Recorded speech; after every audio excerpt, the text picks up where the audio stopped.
오늘은 에스라 1장 말씀을 통해서 예배하며 살리라라는 제목으로 함께 하나의 말씀을 나누도록 하겠습니다. 오늘 본문은 바벨론의 포로로 끌려간 이스라엘 백성들이 이제 오랜 포로 생활을 끝내고 무너진 예루살렘에 파괴된 하나님의 성전을 재건하기 위해 돌아온 사람들의 이야기입니다. 알고 계시는 것처럼 저희 공동체가 요즘에 묵상하고 있는 스가랴서 말씀과 연관되어져 있는 본문이기도 합니다. 이스라엘 백성들은 비록 다른 나라의 포로로 끌려갔지만 그곳에서 열심히 살아서 삶의 새로운 터전을 마련했습니다. 그리고 그곳에서 새로운 생명이 태어나면서 많은 자녀도 생겼습니다. 이제 자녀의 자녀인 손자, 손녀까지 그들은 이방인의 땅에서 보게 되었습니다. 이제 고향 이스라엘에서 포로로 끌려온 사람보다 어쩌면 바벨론에서 태어난 이스라엘 사람들이 더 많을 수도 있습니다. 고향 이스라엘을 직접 본 사람보다 이제는 귀로 들은 사람들이 더 많은 상태가 70년이라는 시간 동안 되어진 결과입니다. 그런데 어느 날 바벨론을 멸망시킨 바사 페르시아의 왕 고레스가 이스라엘 백성들에게 이제는 고향 예루살렘으로 다시 돌아가도 된다라는 명령을 내리게 됩니다. 근데 이 명령만 내린 것이 아니라 한 가지의 명령을 더 내리게 됩니다. 1장 2절 말씀 함께 읽겠습니다. 시작. 바사왕 고레스는 말하노니 하늘의 하나님 여호와께서 세상 모든 나라를 내게 주셨고 나에게 명령하사 유다 예루살렘에 성전을 건축하라 하셨나니. 아멘. 고향으로 돌아가라. 그리고 또 그곳에 예루살렘의 성전을 건축하라는 것입니다. 그런데 70년 전에 떠나온 고향 이스라엘로 다시 돌아가는 것은 쉬운 것이 아닙니다. 예를 들어서 한국에서 이민을 갔습니다. 미국으로. 그리고 이민 간 지 이제 70년이라는 시간이 지났습니다. 그런데 다시 가족을 이끌고 한국으로 돌아간다고 한번 생각해 보시기 바랍니다. 이게 얼마나 어려운 결정입니까? 저도 이제 6살, 7살에 미국에 간 저희 둘 딸이 이제는 22살, 23살이 되었습니다. 그래서 가끔 아이들한테 얘기합니다. 아빠 엄마랑 같이 한국에서 살까? 라고 얘기합니다. 그럼 아이들이 오케이, K-팝, K-푸드, K-처치, 오케이, 렛츠고 이러지 않습니다. 그곳에서 자라고 그리고 공부하고 익숙했던 모든 것들을 내려놓고 온다라는 것이 이제 단순히 20년도 되지 않은 아이들에게도 어려운 건데 70년을 그 땅에서 산 사람들이 돌아오는 것은 더더욱 쉽지 않습니다. 더군다나 잘 살고 있는 나라, 선진국입니다. 강대국입니다. 바벨론, 그리고 멸망했지만 바벨론도 이어서 생긴 페르시아도 어떻습니까? 전쟁으로 폐허가 되어 있는 고국보다 훨씬 더 살기 좋은 곳입니다. 그래서 폐허가 된 고국으로 돌아가는 것은 더더욱 쉬운 일이 아닙니다. 하지만 저희가 읽은 에스라 1장 5절은 이렇게 기록하고 있습니다. 함께 읽겠습니다. 시작.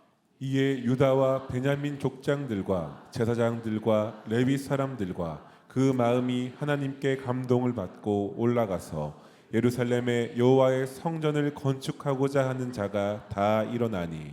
하나님께서 고레스 왕의 마음을 감동시켜서 하신 말씀을 이제 들었습니다. 그렇구나. 근데 이 말씀은 나중에 하나님 그리고 이 말씀은 제가 순종하는 것보다 저 사람이 더 순종하면 좋을 것 같습니다 라고 그들이 하지 않습니다. 내게 주신 하나님의 말씀을 읽고 그리고 고레스가 하나님께 감동을 받은 그대로 똑같이 감동을 받은 그들이 맨 끝에 보니까 일어났다라고 말씀하고 있습니다. 이 모든 어려움과 고민을 내려놓고 하나님의 성전을 재건하기 위해 일어난 이들의 결단과 순종을 칭찬하시는 것처럼 하나님께서는 에스라 2장에 고향으로 돌아간 이들의 이름과 가문과 지파를 기록하게 하셨습니다. 그동안 타향이지만 정들었던 곳을 정리하고 수고와 고난이 기다리고 있는 고향으로 돌아간 그들에게 아마 하나님께서 주시는 칭찬이라 생각이 됩니다. 그들의 이름을 에스겔 2장에 기록한 것은. 그래서 에스겔 2장 1절에 보면 이들의 명칭이 처음에는 돌아온 자, 돌아간 자라고 소개를 합니다.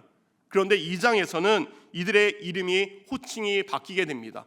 이스라엘 백성이다라고 기록을 하고 있습니다. 이제 그들은 포로가 아닙니다. 포로로 끌려오기 전에 불렸던 그 이름대로 그들은 다시 불리게 됩니다. 하나님께서는 그들을 나의 백성, 이스라엘의 백성이란 이름으로 그들을 회복시켜 주셨습니다. 예전에 교회가 도룡동에 있다가 노은으로 이사 올 때에 많은 분들이 교회 근처로 함께 이사 왔다라는 이야기를 들었습니다. 교회가 이곳으로 옮길 당시 이제 도룡동에 비해 이 노은 지역은 아직 개발이 덜 돼서 불편한 부분도 많았을 것입니다. 그리고 대문에 일하시는 성도님들이 곳과 굉장히 멀어지면서 출퇴근 시간이 길어지는 번거로움과 수고로움이 아마 있었을 것 같습니다. 그럼에도 불구하고 예배의 자리를 사모하고 기도의 자리를 더 가까이 하기 위해서 이사까지 오신 분들의 그 마음을 하나님께서 참 잘했다 칭찬하실 줄 믿습니다. 물론 교회가 멀어졌음에도 불구하고 먼 곳에서 변함없이 이곳을 오고 가는 여러분에게도 하나님께서 잘하고 있다 칭찬하실 줄 믿습니다. 하나님께서는 에스라 2장을 통해 돌아온 이들의 이름과 가문과 숫자만을 기록했는데 이것은 단순히 그것을 기록한 것이 아닙니다. 기록된 가문의 이름을 통해서 특별한 메시지를 우리에게 알려주고 계십니다. 그래서 에스라 2장 3절부터 35절까지를 보면 누구의 자손이 몇 명 돌아왔다라는 기록들이 계속해서 나오게 됩니다.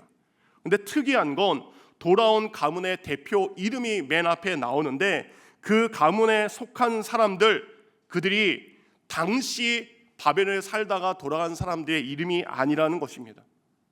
포로로 끌려가기 전 고국에서 살았던 그들의 선조, 그들의 조상의 이름들을 기록한 것을 알 수 있습니다. 다른 나라의 포로가 되어서 먼 타국에 끌려오므로 그 가문이 이제 끊어지고 멸망한 것 같았습니다. 근데 이제 다시 고국으로 돌아가는 이들을 통해서 그들의 가문이 다시 시작되고 이어져 가고 있음을 하나님께서는 보여주고 있는 것입니다. 이렇게 고향으로 돌아온 이들을 통해 그들의 가문은 단절된 것이 아니라 다시 회복되었음을 그들의 조상의 이름을 기록하면서 성경은 그것을 증명하고 있습니다.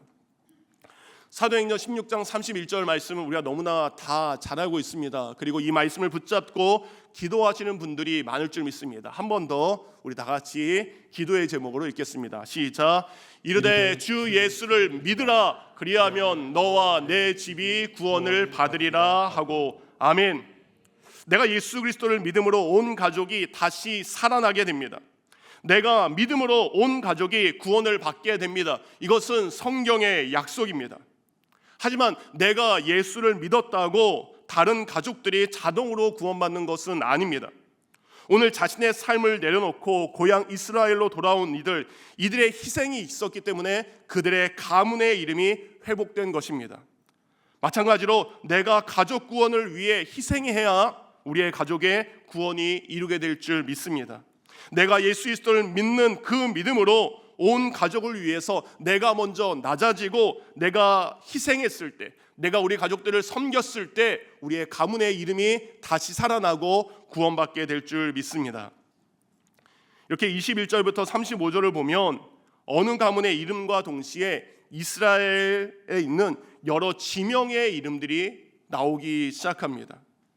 하나님께서는 이스라엘에 있는 각 땅의 이름을 기록하게 하셨습니다. 그것은 무엇입니까? 그들이 살던 땅이 어디인지 다시 상기시켜 주는 것입니다. 그들에게 주소는 바벨론 주소가 익숙합니다. 그들이 살던 그곳 주소가 익숙합니다. 바벨론에서 태어난 사람들은 그들이 살던 땅이 어딘지 모릅니다. 주소가 어떻게 되는지 알지 못합니다.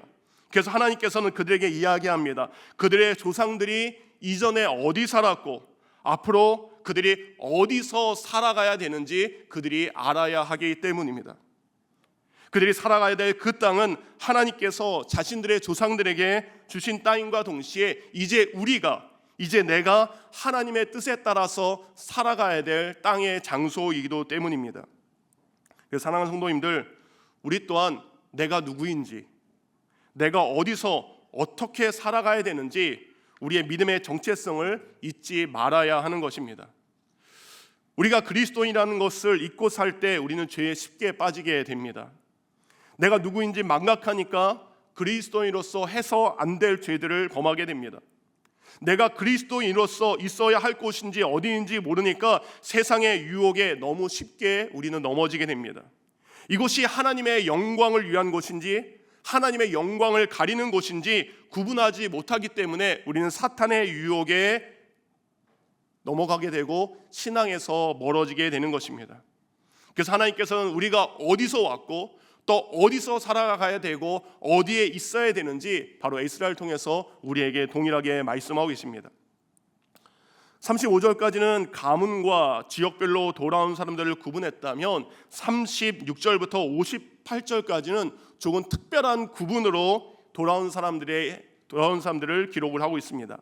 36절을 보니까 이렇게 시작합니다. 제사장들은, 그리고 40절은 레위 사람은, 그리고 43절 르디님 사람은, 그리고 55절은 솔로몬의 신하의 자손들은, 이렇게 구분을 하고 있습니다. 여러분, 이 사람들은 어떤 사람일까요? 이들은 모두 하나님의 백성들로 하나님께 나아가서 예배를 드려야 되는 사람인가 동시에 하나님께 예배를 드릴 때 그 예배를 위해 필요한 사람들, 그 예배를 위해 헌신해야 되는 사람들의 이름이 기록되어 있습니다. 왜 하나님께서 바벨론에서 포로로 살던 이스라엘 백성들을 다시 고향으로 돌아가게 하신 것일까요?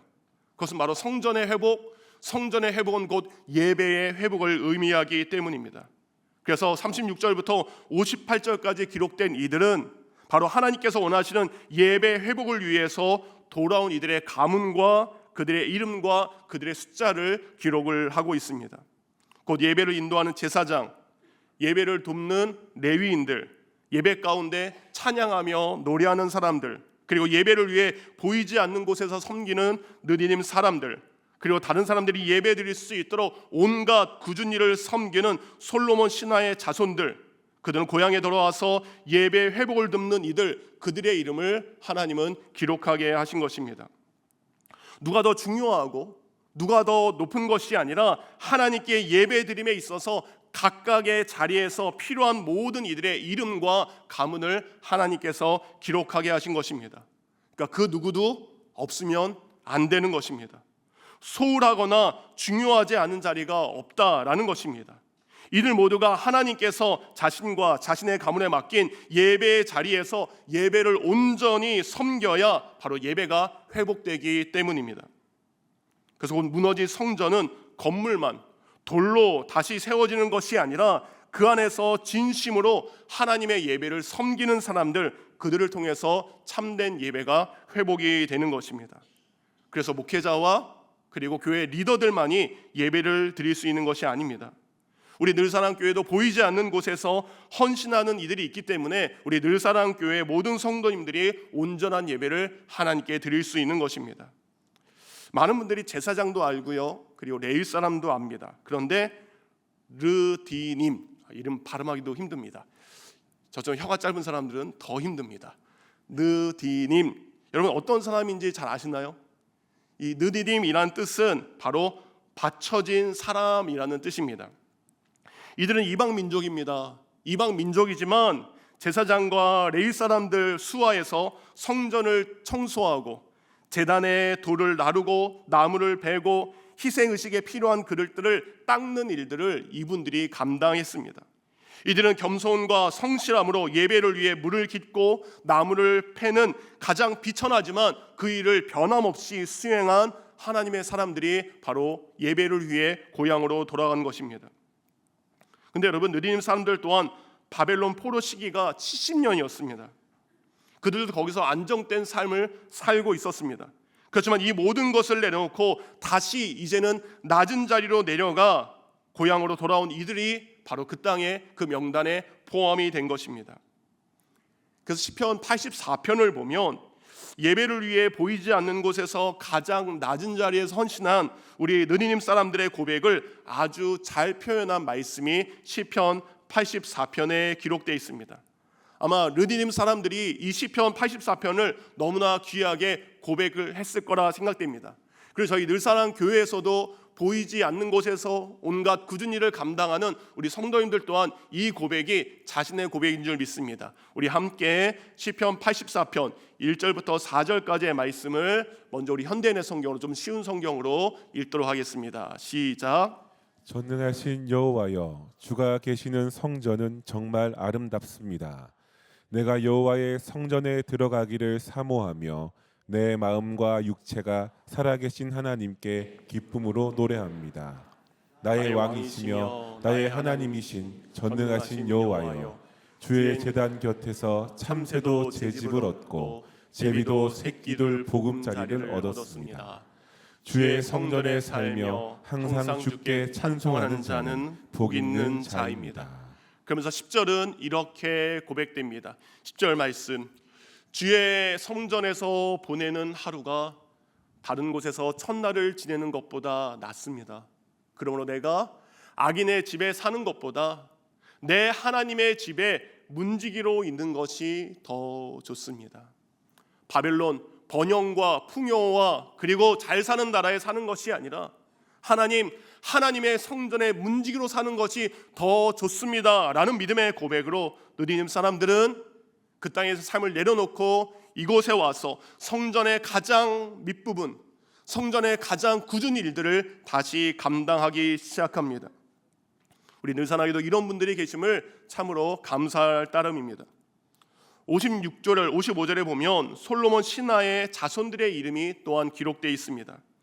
이들은 느림 사님과 마찬가지로 가장 굳은 일과 비천해 보이는 일들을 감당하는 사람들이었습니다.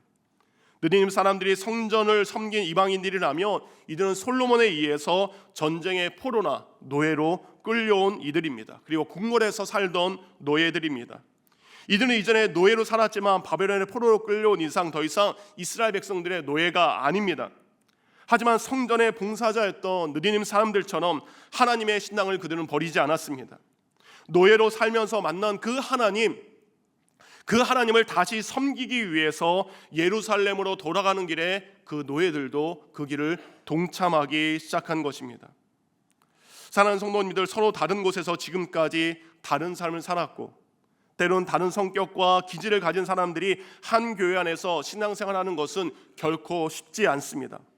문화가 달랐고 자란 환경이 달랐고 배움이 달랐고 건강한 모습도 다 다릅니다. 그래서 갈등도 생기고 불편함도 있고 미움이 생길 수도 있습니다. 그래서 세상은 이 땅에 존재하는 서로 다름을 이용해서 자기의 유익을 만듭니다. 저 사람을 이기기 위해서 이 사람을 원수로 만드는 일들이 있습니다. 다른 사람보다 더 비싸고 더 좋은 것을 갖게 함으로 자신의 우월함을 드러내는 것이 세상의 모습입니다. 그 세상은 옆에 있는 사람이 나와 함께 하나님을 예배하는 이웃이 아니라 경쟁자를 만들고 원수로 만드는 것이 바로 세상이라는 것입니다. 그러나 오늘 주 안에서 제사장들과 레위 사람들과 르디님 사람들과 노예된 사람들, 그들이 함께 하나님을 예배하기 위해 한 공동체가 된 것, 그것이 우리 늘사람 가운데도 동일하게 이루어지기를 주님의 이름으로 축원드립니다. 지난주 주일날 있었던 일입니다. 어느 새가족분이 김진규 목사님을 찾아가서 반갑게 인사를 했다라고 합니다. 목사님 반갑습니다. 새가족인데 오늘 만나기로 하셨죠? 라고 얘기했대요. 김진규 목사님이 깜짝 놀라, 제가요? 그래서 그 성도님이, 목사님 저랑 문자도 주고받으셨잖아요. 그래서 핸드폰에 있는 문자를 보여주셨다라고 합니다. 그 핸드폰 문자에 이름이 이렇게 써 있었다라고 합니다. 빌림마을 조재철 목사님. 그분은 이제 새가족이니까 저를 만나야 되기 때문에 아마 교회 홈페이지에 들어가서 조재철 목사님이 어떤 분인지 사진으로 확인했던 것 같습니다. 그리고 확인한 다음에 이분이구나 하고 김진규 목사님을 찾아갔다라고 합니다. 벌써 주 안에서 저랑 김진규 목사님은 하나가 됐습니다. 제가 김진규고 김진규 목사님이 저입니다. 복음은 이렇게 서로 다른 사람을 그리스도 예수 안에서 같은 사람으로 만드는 놀라운 일들이 있는 줄 믿습니다. 여러분, 갈라디아서 3장 28절과 29절은 우리에게 이렇게 말씀하고 있습니다. 우리 함께 읽겠습니다. 시작. 너희는 유대인이나 헬라인이나 종이나 자유인이나 남자나 여자나 다 그리스도 예수 안에서 하나이니라. 너희가 그리스도의 것이면 곧 아브라함의 자손이요 약속대로 유업을 이을 자니라. 아멘. 예수님을 믿으면 유대인이나 헬라인이나 종이나 자유인이나 남자나 여자가 예배 공동체 안에서 하나라고 말씀하십니다. 그건 예수 그리스도를 믿으면 우리는 모두 하나님의 자녀가 되는 것입니다. 우리 모든 그리스도인들은 하나님의 자녀로서 서로에게 형제와 자매가 되는 것입니다. 이 땅에서 서로 다른 언어, 서로 다른 곳에서 예배하고 있지만 언젠가 모두 하나님의 나라에서 함께 예배할 것을 믿기에 우리는 예수 안에서 하나가 되기 위해 힘써 그 일을 지켜나가야 됩니다. 64절을 보면 이스라엘 돌아온 사람들의 숫자를 총 42,360명이라고 기록하고 있습니다. 그리고 이들과 함께 돌아온 남종과 여종이 7,337명, 노래하는 이들이 200명이라고 적혀 있습니다. 바벨론을 떠나 고향 이스라엘까지의 거리를 재보니까 지금으로 보면 1,400km 정도 되는 거리입니다. 여러분, 대전에서 1,400km 떨어져 있는 곳이 어디일까요? 1,400km를 걷다 보면 도착하는 곳이 있습니다. 중국 베이징이라고 합니다. 제가 미국에서 한번 이걸 찍어봤더니 동부 끝에서 미국 중부까지의 거리가 그 정도 된다라고 합니다. 어르신들도 있습니다. 그리고 어린 자녀들도 있습니다. 대략 4-5달을 걸어가야 될 거리이기도 합니다. 이들의 여정은 마치 제2의 출애굽 여정을 인상시킵니다. 400년 동안 애굽의 노예로 살던 백성들이 이제 약속의 땅으로 갔던 것처럼, 그들의 조상들이 갔던 것처럼 바벨론의 포로로 끌려갔던 그들이 다시 한번 하나님께서 허락하신 약속의 땅으로 돌아가고 있습니다. 왜 이렇게 힘든 길을 가야 할까요? 그 이유는 바로 이스라엘 백성들이 약속의 땅에서 감당해야 될 사명이 있기 때문입니다. 지금 예배를 드리고 있는 우리 또한 마찬가지입니다. 하나님께서는 세상에서 자기 마음대로 살던 우리를 택하셨습니다. 부르셨습니다. 그리고 구원하셨습니다. 왜 그렇습니까? 우리가 하나님의 자녀로 예수 그리스도의 제자로서 감당해야 될 사명이 있기 때문입니다. 그렇다면 약속의 땅으로 돌아온 이스라엘 백성들, 예수 십자가의 사랑으로 구원받은 우리가 감당해야 될 사명은 무엇입니까? 그것은 바로 참된 예배를 하나님께 드리는 것입니다. 우리가 예수님을 믿는다라는 것, 우리가 하나님의 자녀가 됐다라는 것, 그것은 하나님을 예배한다라는 것을 의미합니다.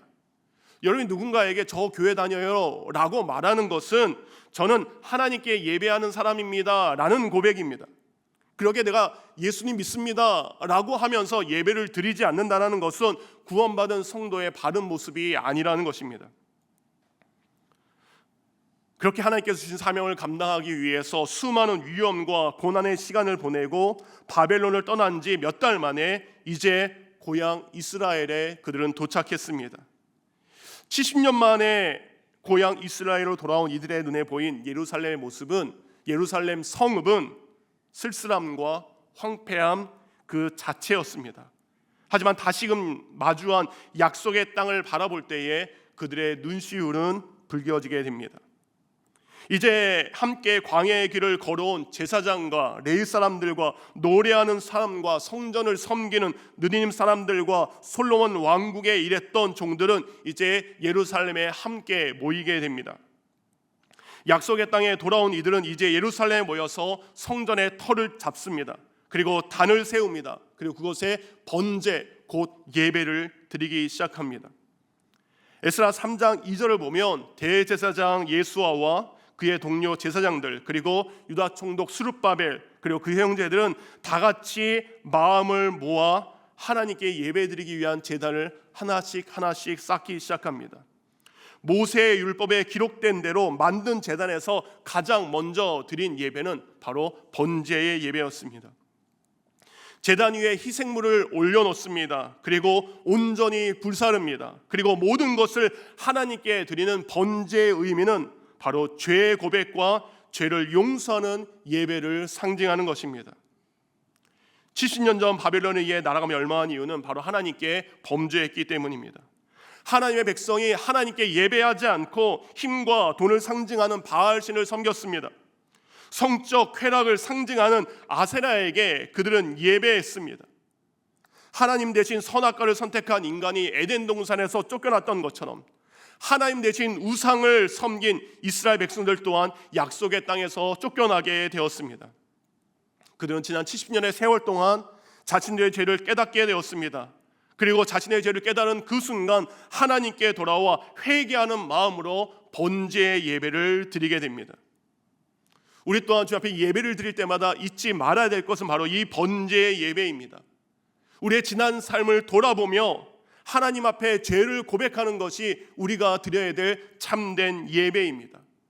축복만을 받고 기쁨만을 누리는 것이 아니라 가장 먼저 우리의 죄와 우리의 연약함을 하나님 앞에 내려놓는 것이 예배의 시작입니다.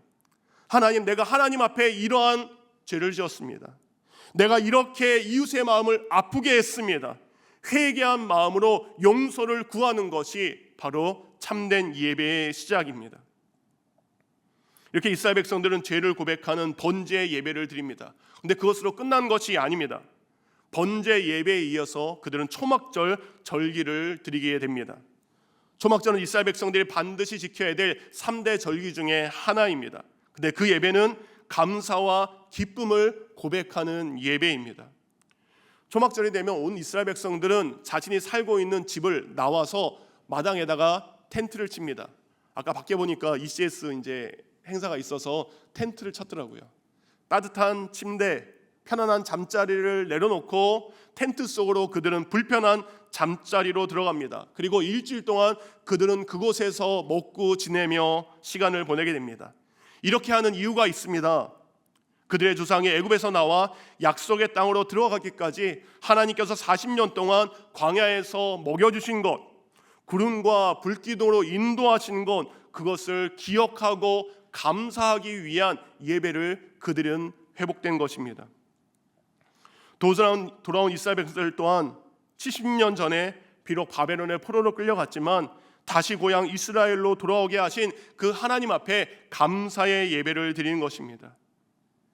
70년 전 나라는 멸망하고 성전은 파괴되고 온 백성은 포로로 끌려갔지만 하나님께서 다시 약속의 땅으로 자신들을 돌아오게 하셨기에 그들은 감사의 예배를 회복해 하나님께 드리는 것입니다. 회개의 예배만 드리는 것이 아니라 지난 일주일 동안 광야 같은 세상에서 나를 인도하신 하나님 앞에 감사하는 것이 바로 예배입니다. 지치고 포기하고 낙심됐던 지난 시간들이 있었지만 그럼에도 불구하고 주님 앞에 나와 예배할 수 있게 하신 그 하나님의 은혜를 기억하며 감사하는 것이 참된 예배의 시작인 것입니다. 귀한 우리 늘사랑교회 성도님들, 바로 이런 회개와 감사 예배가 여러분 가운데 회복되어지기를 주님의 이름으로 축원드립니다. 아멘. 올해도 우리 늘사랑교회 단기 선교는 세계 곳곳에서 진행되고 있습니다. 내년 1월에 우리 다음 세대 선교까지 하게 되면 14개의 단기팀이 세계 곳곳에 가서 선교사님과 함께 귀한 선교회를 감당하게 됩니다. 많은 분들이 선교를 위해서 자신의 시간과 자신의 물질을 헌신했습니다. 지금도 이제 아제르바이잔에서 우리 박은성 목사님과 우리 늘사랑교회 12분의 성도님들이 열심히 단기 선교의 사명을 잘 감당하고 계십니다. 그리고 다음 주에 대만의 우리 박만기 목사님 팀, 그리고 우즈베키스탄의 우리 배상록 전도사님이 각각 또 단기 선교로 출발하게 됩니다. 여러분에게 질문합니다. 선교를 왜 할까요? 선교 왜 해야 될까요? 그렇게 많은 시간과 많은 물질, 많은 것들을 준비하면서 왜 선교해야 될까요? 왜 선교해야 되는지 존 파이퍼 목사님은 이렇게 이야기하셨습니다. 우리 정욱이 목사님께서 읽어주시겠습니다. 예배가 존재하지 않기 때문에 선교가 존재한다. 그 밑에도 있습니다. 밑에 거는 여러분 눈으로 읽으시기 바랍니다. 여러분, 예배가 없는 곳에 예배가 존재하도록 하는 것이 바로 선교입니다. 선교의 궁극적인 목적은 하나님을 예배하지 않는 그곳이 하나님을 예배하는 곳 되게 하는 것이 바로 선교입니다. 선교는 예배가 없는 곳을 예배로 회복하고 하나님을 찬양하는 사람들로 온 세상을 충만하게 채우는 것이 바로 예배입니다. 이렇게 선교의 목적 또한 예배인 것입니다. 수많은 선교사님들이 오늘도 선교지에서 헌신하고 있는 그 이유, 수많은 단기 선교팀이 여전히 선교지를 가야 하는 이유, 그 이유 또한 예배가 없는 곳에 예배가 존재하도록 하기 위해서 우리는 이 믿음의 수고를 아끼지 않아야 하는 것입니다. 우리는 하나님께 참 원하는 것이 많습니다. 여러분, 하나님께 원하는 것이 많죠. 근데 하나님도 여러분에게 원하는 것이 있습니다. 하나님이 원하신 것이 무엇일까? 신명기 10장 12절을 보면 하나님이 하나님의 백성인 우리에게 원하시는 것이 무엇인지 정확하게 말씀해 주셨습니다. 우리 다음 세대, 우리 유치원 애들은 글을 잘 읽을지 모르겠나 했는데 대학생까지, 우리 청년까지 우리 다음 세대만 함께 읽겠습니다. 시작.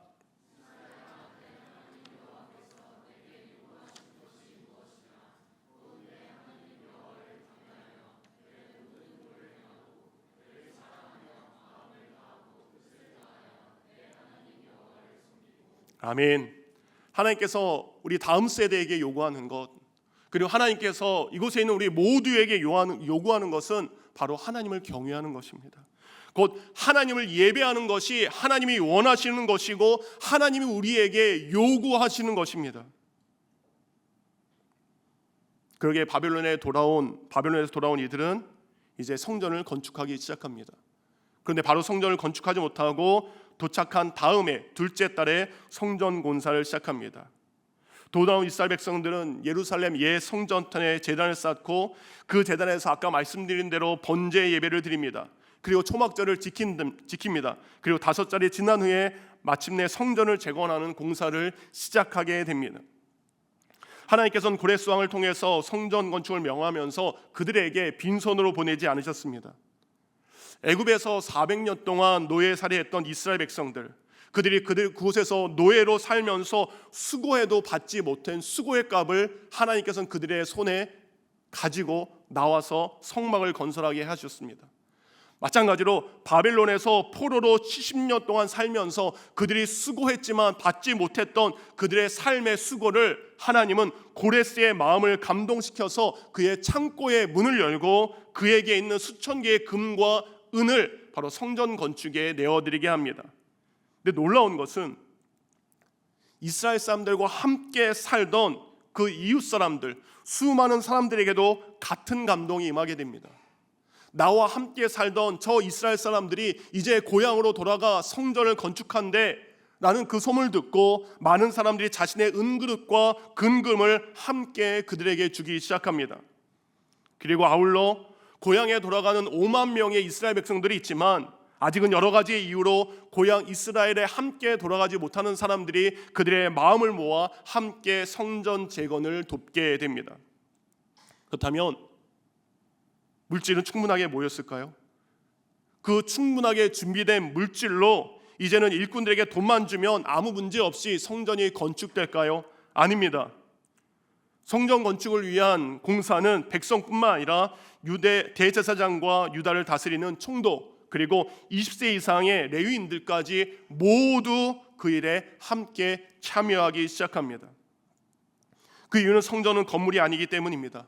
성전은 하나님이 임하시고 하나님께서 예배를 받으시는 곳이기 때문에 돈으로 건축하는 것이 아니라 온 백성이 한 마음과 한 뜻이 되어야 그것을 재건할 수 있기 때문입니다.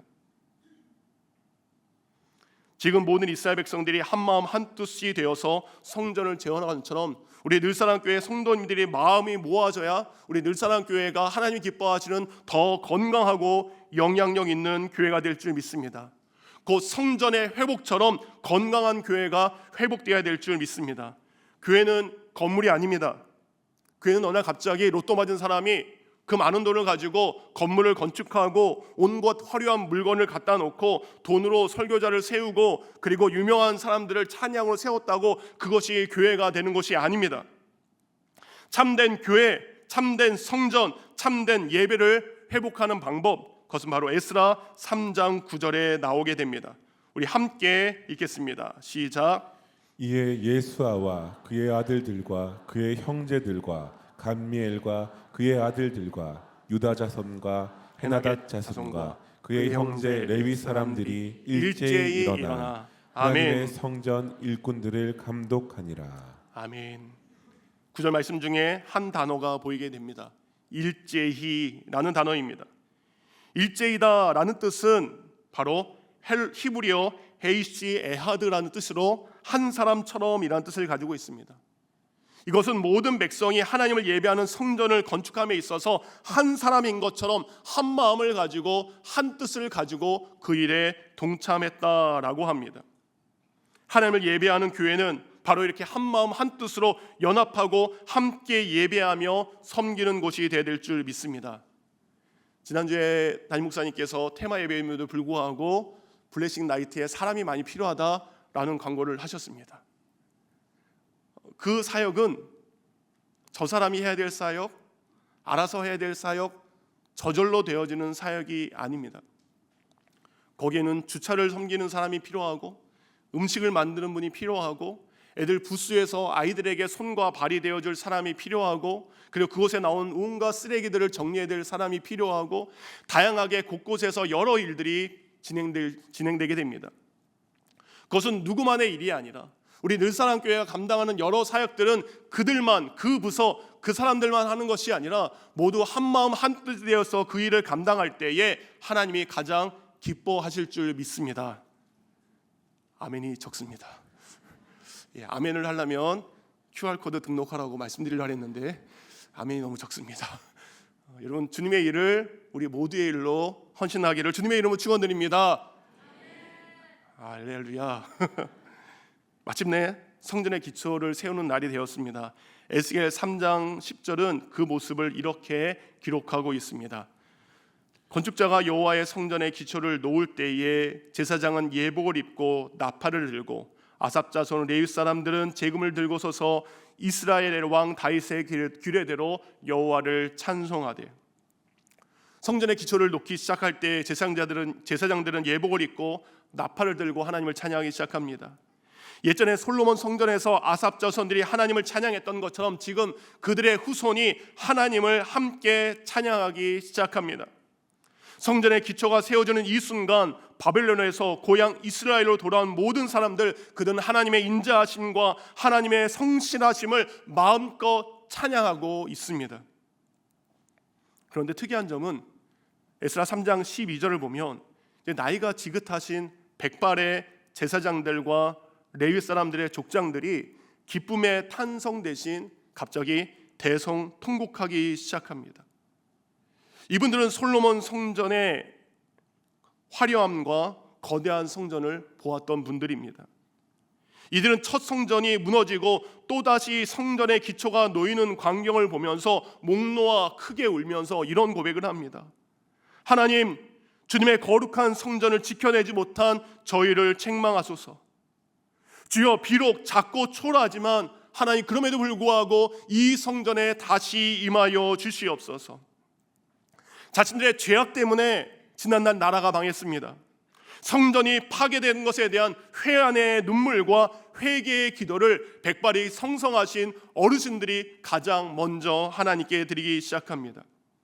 믿음의 어르신들이 자신들로 인해 나라와 민족이 아픔을 겪고 백성이 고통을 겪고 교회가 분열되었음을 회개하고 회개의 눈물을 하나님께 드리기 시작한 것입니다.